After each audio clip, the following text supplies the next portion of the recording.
इसको गजा में पिछले 6 महीने से इजराइल 35,000 लोगों को शहीद कर चुका है, जिसमें बच्चे और औरतें सब शामिल हैं। लेकिन इजराइल आखिर फलस्तीन के अस्सलाम वालेकुम guys, welcome back to my channel. आज हम रिएक्ट करने वाले हैं एक बहुत ही इंफॉर्मेटिव और इंटरेस्टिंग वीडियो पर। इस वीडियो में ऐसी इंफॉर्मेशन है जो शायद आपने पहले कभी नहीं सुनी होगी। तो चलो देखते हैं कि इसमें क्या खास बात है। लेकिन स्टार्ट करने से पहले अगर आपको इंफॉर्मेटिव और नॉलेज वाली वीडियोस पसंद हैं तो चैनल को सब्सक्राइब जरूर करें और वीडियो को लाइक भी करें ताकि ऐसी और वीडियोस ला सकें। गजा में पिछले 6 महीने से इजराइल 35,000 लोगों को शहीद कर चुका है, जिसमें बच्चे और औरतें सब शामिल हैं। लेकिन इजराइल आखिर फलस्तीन के इस इलाके में इतना जुल्म क्यों कर रहा है?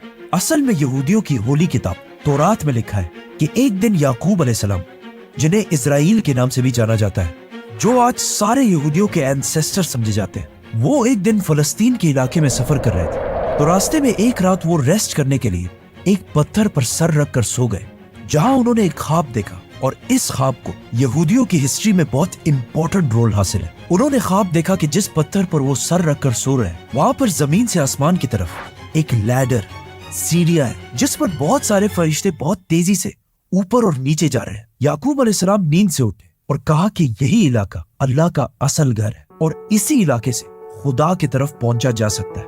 तो मतलब यहूदियों के लिए फलस्तीन के इस इलाके की इतनी बड़ी इंपॉर्टेंस है। इसीलिए इस फलस्तीन के इलाके को हासिल करने के लिए यहूदी आज किसी भी हद तक जा सकते हैं। याकूब अलैहिस्सलाम के बाद फलस्तीन में जो कुछ भी हुआ उसे हम इस वीडियो में एक्सप्लेन कर चुके, जिसे अब तक करोड़ों लोग देख चुके। सो मस्ट वॉच दैट नाउ।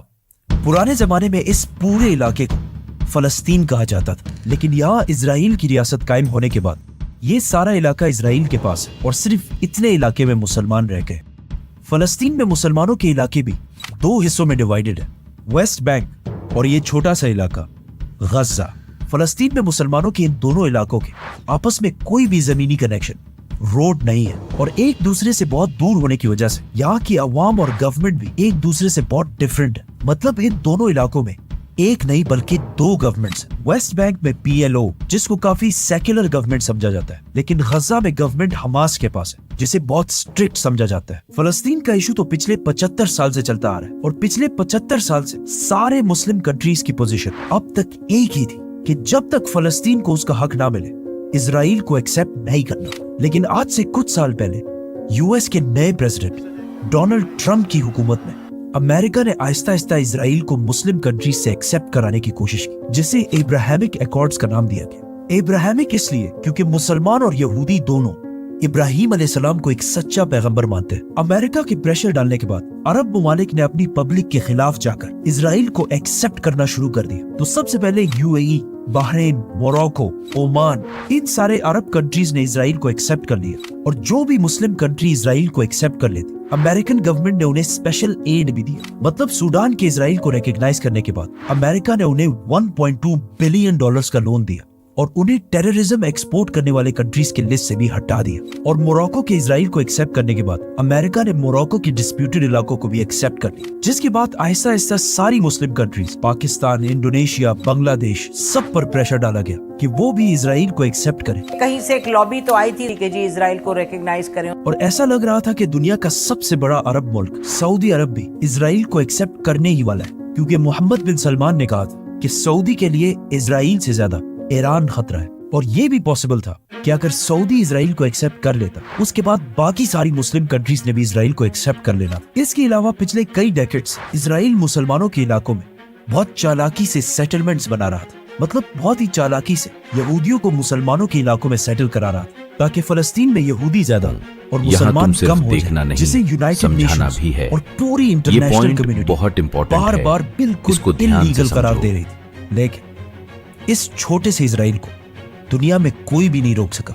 इन सारे चीजों की वजह से पूरी दुनिया में ये कहा जा रहा था कि अब फाइनली फलस्तीन का मसला हमेशा के लिए दफन हो जाएगा और इजराइल पिछले 75 साल की ये जंग जीत जाएगा। तो आखिर आज से 6 महीने पहले 7 अक्टूबर को गजा को कंट्रोल करने वाले हमास ने अचानक इजराइल पर हमला कर और उनके फाइटर्स इजराइल में दाखिल हुए और वहां उन्होंने 1130 लोगों को कत्ल किया और गजा से बाहर ऑलमोस्ट 24 किलोमीटर का इलाका कब्जा कर लिया, जो इसराइल के साइज के हिसाब से बहुत बड़ा इलाका है, और 150 यहूदियों को पकड़कर वापस गजा हॉस्टेज बनाकर लेके आए। जिसके बाद पूरी दुनिया में ये न्यूज फैल गई कि हमास ने इसराइल पर बहुत बड़ा टेररिस्ट अटैक किया है, और कहा कि उन्होंने बहुत सारे सिविलियंस और बच्चों और औरतों को भी कत्ल किया है। ऑल्दो इससे कुछ अरसे के बाद हमास के लीडर्स ने एक्सेप्ट भी किया कि उनके फाइटर से इस हमले में कुछ गलतियां हुई है। हमास के इस अटैक के बाद अब पूरी दुनिया इसराइल की तरफ देख रही थी कि अब उनका रिस्पॉन्स क्या होगा, जिसके बाद इसराइल के वज़ीर आज़म बेंजामिन नेतन्याहू ने टीवी पर आकर ऐलान किया कि अब इसराइल गजा से ऐसा बदला लेगा जो इससे पहले किसी ने सोचा भी नहीं हो। तो सबसे पहले इसराइल ने गजा की तरफ सारी सप्लाई, मतलब खाना, बिजली, पानी सब बंद कर दिया, और कुछ ही दिनों में वो सारा इलाका वापस ले लिया जो हमास ने कब्जा किया था। जिसके बाद इसराइल के डिफेंस मिनिस्टर ने एक इंटरव्यू में कहा कि हमारी लड़ाई इंसानों से नहीं बल्कि जानवरों से, और अपने सोल्जर्स को हुक्म दिया कि इनके साथ जो भी करना चाहो करो, क्योंकि ये तो जानवर है। और ये सब करने के लिए इसराइल के पास अमेरिका का फुल सपोर्ट हासिल था, और अरब कंट्रीज की खामोशी से भी ये लग रहा था कि वो फलस्तीन के साथ नहीं बल्कि इसराइल के साथ। इसी के साथ इसराइल ने गजा पर एयर स्ट्राइक्स करना शुरू कर, जिससे गजा में हजारों लोग शहीद हुए। और उसके कुछ ही दिनों बाद इसराइल की आर्मी IDF गजा के अंदर दाखिल हुई और फलस्तीनियों को मारना शुरू किया। इजरायली आर्मी को फाइटर जेट्स, टैंक्स और मिलिट्री पर्सनल की वजह से दुनिया की सबसे ताकतवर आर्मीज में से एक समझा जाता है, और कहा जाता है कि इसराइल के पास 80 एटम बॉम्ब्स भी मौजूद हैं। इसके अलावा इसराइल की इंटेलिजेंस एजेंसी मोसाद को दुनिया की बेस्ट स्पाई एजेंसीज में से एक समझा जाता है, विद 7000 एजेंट्स। ये दुनिया की सबसे बड़ी स्पाई एजेंसीज में से एक। अब क्वेश्चन ये है कि अगर इनकी इंटेलिजेंस एजेंसी मोसाद इतनी स्ट्रॉन्ग है तो इनको हमास के इतने बड़े हमले की प्लानिंग का कैसे पता नहीं चल सका। अब यहाँ पे कुछ लोगों का ख्याल है कि हो सकता है हमास इसराइल के साथ मिला हुआ है, और ये सब एक बहुत बड़ी कंस्पिरेसी है, क्योंकि हमास का क्या ख्याल कि अगर वो इसराइल पर इतना बड़ा हमला करे तो इसराइल का रिस्पॉन्स उसके बाद क्या होगा। जो भी हो, आखिर इसराइल की फौज गजा के अंदर दाखिल हुई। गजा में 3 मेन सिटीज, गजा सिटी, खान यूनिस और रफा। तो सबसे पहले इजरायली फौज ने इन तीनों सिटीज के आपस के कनेक्शन को तोड़ने की कोशिश की, और फिर पूरी दुनिया के सामने फलस्तीनियों पर जुल्म करना शुरू की, जिसमें उन्होंने अब तक 35,000 फलस्तीनियों को शहीद किया, और अभी भी ये नंबर बहुत तेजी से बढ़ता जा रहा है। इजराइल के एयर स्ट्राइक्स ने आहिस्ता आहिस्ता बहुत सारे हॉस्पिटल्स को टारगेट करना शुरू किया। इस सब के दौरान बार बार UN सिक्योरिटी काउंसिल की मीटिंग्स में इजराइल के इस जुल्म के खिलाफ रेजोल्यूशंस पेश होती रही, लेकिन जैसे ही कोई कंट्री ये रेजोल्यूशन पेश कर, अमेरिका उसे वीटो करके खत्म कर दे। इस जेनोसाइड के लिए इजराइल को उसके सपोर्टर्स ने पूरी दुनिया से फुल फ्लेज सपोर्ट किया, जैसे USA और यूरोपियन कंट्रीज। लेकिन फलस्तीन के सपोर्टर्स, जिसमें सबसे बड़ी रिस्पॉन्सिबिलिटी अरब कंट्रीज की बनती थी, और फिर बाकी मुस्लिम वर्ल्ड की, इन अरब कंट्रीज ने फलस्तीन के लिए कोई भी एक्शन नहीं उठाया। इवन वो अरब मुमालिक जो इससे कई साल पहले इजराइल के खिलाफ जंगे भी लड़ चुके और हर जंग बहुत बेशर्मी से आ रहे हैं, उन्होंने भी इस बार कोई एक्शन नहीं उठाया।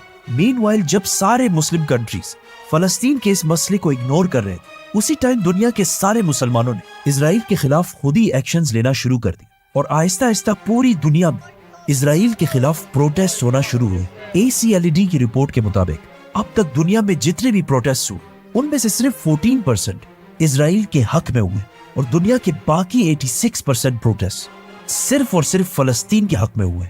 मुस्लिम दुनिया की आवाम ने सिर्फ प्रोटेस्ट नहीं बल्कि एक और एक्शन भी लिया। मुसलमानों ने इजराइल की कंपनीज और या इजराइल को सपोर्ट करने वाली कंपनीज का बाइकॉट करने की कोशिश की, जिनमें top of the line companies were Coca Cola, McDonald's, KFC, Pepsi, Nestle etcetera.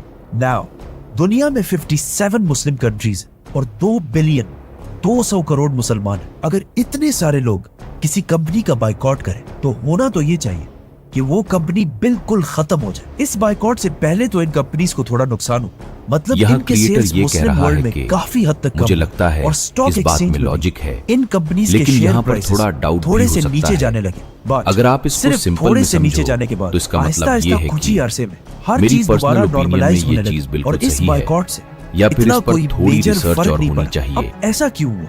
इसके 2 रीजंस हो सकते हैं कि या तो दुनिया के 2 बिलियन मुसलमानों की औकात ये है कि इनके बाइकॉट करने से दुनिया में किसी को कोई फर्क नहीं पड़ता, और या मुसलमानों ने सही तरह इन कंपनीज का बाइकॉट किया ही नहीं। 7 अक्टूबर के अटैक के बाद इजराइल के इतने सख्त जुल्म पर उसे सिर्फ एक कंट्री ने टेंशन में रखा, और उसका नाम है ईरान, पर्शिया, जिसकी वजह से इजराइल ने दमिश्क में ईरान के कॉन्सुलेट पर हमला कर दिया, जिसका फिर ईरान ने फुल रिस्पॉन्स दी। लेकिन जब इजराइल इतनी आसानी से ये जंग जीत रहा था तो उसे ईरान पर हमला करने की क्या जरूरत थी? इसके पीछे भी दो ऑप्शन।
बताएं कि आप क्या सोचते हैं इस टॉपिक के बारे में।